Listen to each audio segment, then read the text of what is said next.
በመዲናዋ ካለው የሸማቾች ፍላጎት አንጻር የንግድ ተቋማት ከምሽቱ 4 ሰዓት በፊት እንዳይዘጉ ክልከላ መደረጉ ይታወሳል። ይህንን ለማስፈጸም ክፍለ ከተሞች ክትትል በማድረግ እርምጃ እየወሰዱ መሆኑንም ገልጸዋል።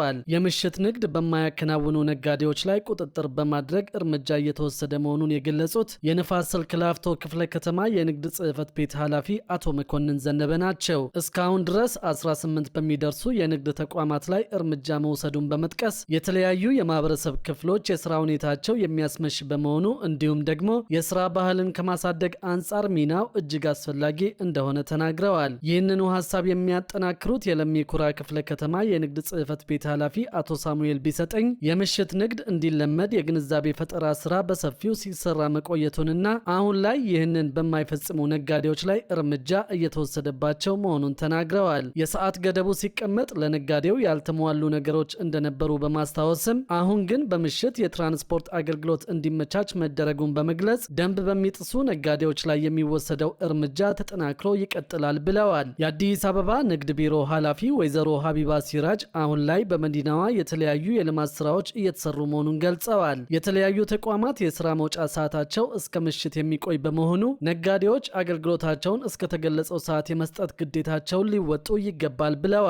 እስካሁንም ከ1000 በላይ ነጋዴዎች ላይ እርምጃ እንደተወሰደባቸው በመጥቀስ የቁጥጥር ስራው ተጠናክሮ እንደሚቀጥል አመላክተዋል። የምሽት ንግድን በተመለከተ የወጣውን አዋጅና ደንብ ለማስፈጸም ትኩረት ተሰጥቶ እንደሚሰራበትም ተገልጿል። በሌላ በኩል ደግሞ የደሞዝ ጭማሪ አዲስ መረጃን እንመለከታለን። በመንግስት በኩል ለ2019 በጀት ዓመት ለደሞዝ የተመደበው በጀት ከፍተኛ ጭማሪ ያለው መሆኑን ለማወቅ ችለናል። ባለው የዋጋ ንረት ምክንያት ሰራተኞች የዕለት ተዕለት ኑሯቸውን ለመግፋት የደሞዝ ጭማሪን በመጠየቅ ላይ ይገኛሉ።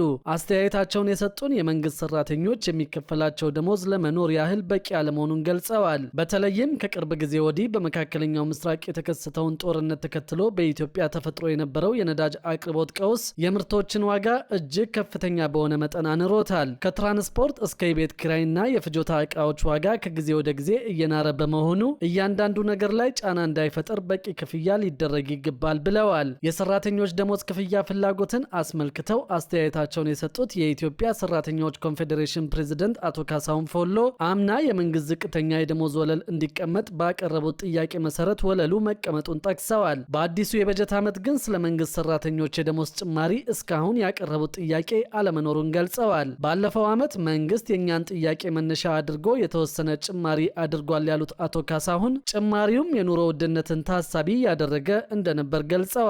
በመሆኑም በአሁኑ ወቅት የመንግስት ሰራተኞች ደሞዝን በተመለከተ በኮንፌዴሬሽኑ በኩል የተጠየቀ ነገር አለመኖሩንና ነገር ግን ለግል ተቋማትና የመንግስት ልማት ሰራተኞች የደሞዝ ወለል ጥያቄ እያቀረቡ እንደሆነ ገልጸዋል። እየተስተዋለ ካለው የኑሮ ውድነት ጋር በተያያዘም አስተያየታቸውን የሰጡት አቶ ካሳሁን ከባድ ላሉት የኑሮ ውድነት የትኛውም ደሞዝ ቢጨመር ሙሉ እርካታ ላይሰጥ እንደሚችል ፍንጭ ሰጠው ነገሮች ከመንግስት የመክፈል አቅም ጋርም ሊታይ እንደሚገባ ተናግረዋል። በቅርቡ በመካከለኛው ምስራቅ ላይ የተከሰተውን ጦርነት ተከትሎ የተስተዋለው የዋጋ ንረትን በማስመልከትም በሰራተኛው ማህበረሰብ ላይ ስላሳደረው ተጽዕኖ ተጠይቀው ደሞዝ ከመጨመር ይልቅ ነዳጅ ላይ ድጎማ ማድረግ የበርካቶችን ህይወት ቀጥተኛ ባልሆነ መንገድ የሚያረጋጋ ነው በማለት ነገሮች በደሞዝ ጭማሪ ብቻ እልባት እንደማያገኙም ተናግረዋል። የገንዘብ ሚኒስትሩ አቶ አህመድ ሽዴ በ2019 በጀት ዓመት ላይ ለህዝብ ተወካዮች ምክር ቤት ማብራሪያ በሰጡበት ጊዜ በምክር ቤቱ አባላት በኩል ስለ ደሞዝ ጥያቄ ቀርቦላቸው ነበር።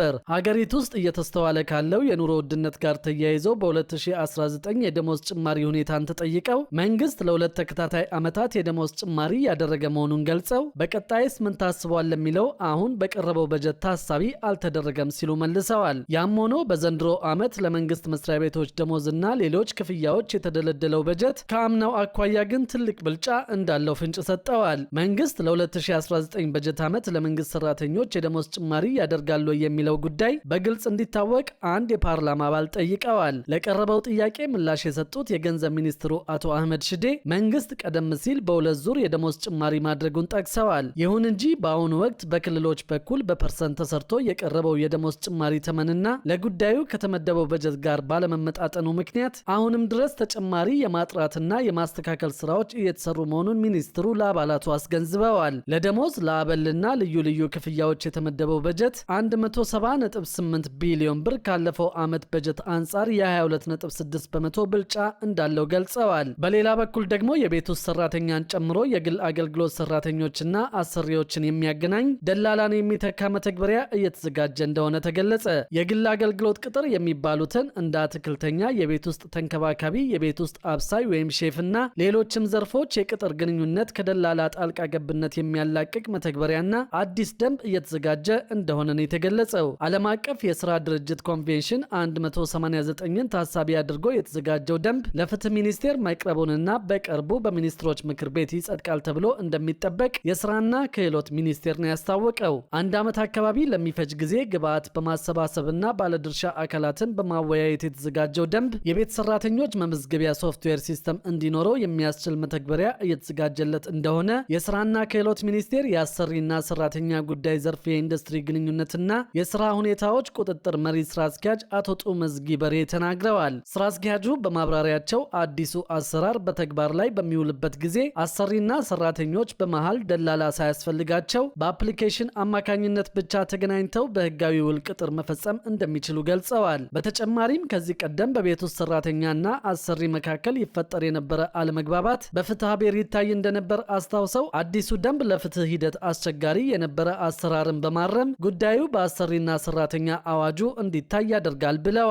ይህ መሆኑ የሰራተኛውንም ሆነ የአሰሪውን መብትና ግዴታ ለማስጠበቅ እንደሚያግዝና ከሌሎች ሀገራት ተሞክሮ በመውሰድ የተዘጋጀ መሆኑ ተመላክቷል።